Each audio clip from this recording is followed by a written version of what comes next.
France کے شمالی ساحل کے 1 کلومیٹر کے فاصلے پر دریائے کیوسنان کے دہانے پر بڑی سمندری موجوں والا ایک چٹان دار جزیرہ جو نارمنڈی میں واقع ہے۔ یہ فرانس میں قرون وسطیٰ کی تعمیر کا ایک بہت پرانا قلعہ بند گرجا ہے۔ اس کا نام مونٹ سینٹ مائیکل ہے جو نارمنڈی میں سیاحت کی سب سے پسندیدہ جگہ ہے، جبکہ اسے پورے فرانس میں سیاحت کی تیسری پسندیدہ جگہ کہا جاتا ہے۔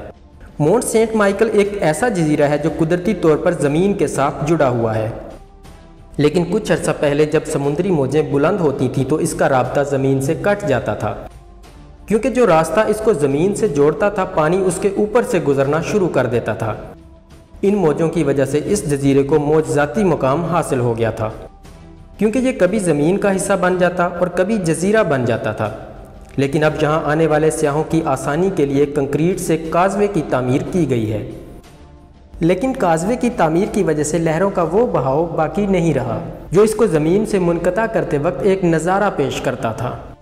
اس کا پرانا نام مونٹ ٹومبے تھا، جو بعد میں مونٹ سینٹ مائیکل سے مشہور ہوا، کیونکہ ایک روایت کے مطابق 708 عیسوی میں اس وقت کے مشہور پادری سینٹ اوبرٹ کی فرشتے میکائیل سے ملاقات ہوئی۔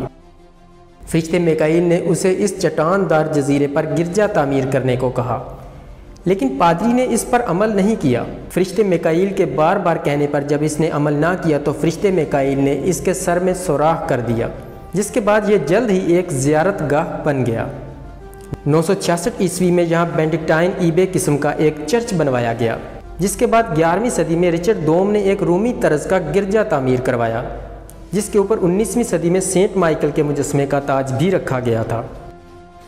1203 میں گائیڈی تھورس، جو اس وقت فرانس کے بادشاہ کا اتحادی تھا، اس نے پہاڑ پر قبضہ کرنے کی کوشش میں اپنے حلقے میں آگ لگوا دی، جس کی وجہ سے یہ جل گیا۔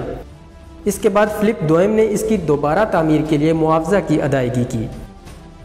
اس جزیرے کو 1256 میں مضبوط کیا گیا، کیونکہ اس نے برطانیہ اور فرانس کے درمیان 100 سالہ جنگ اور فرانسیسی جنگوں کے درمیان محاصروں کی مزاحمت بھی کی تھی۔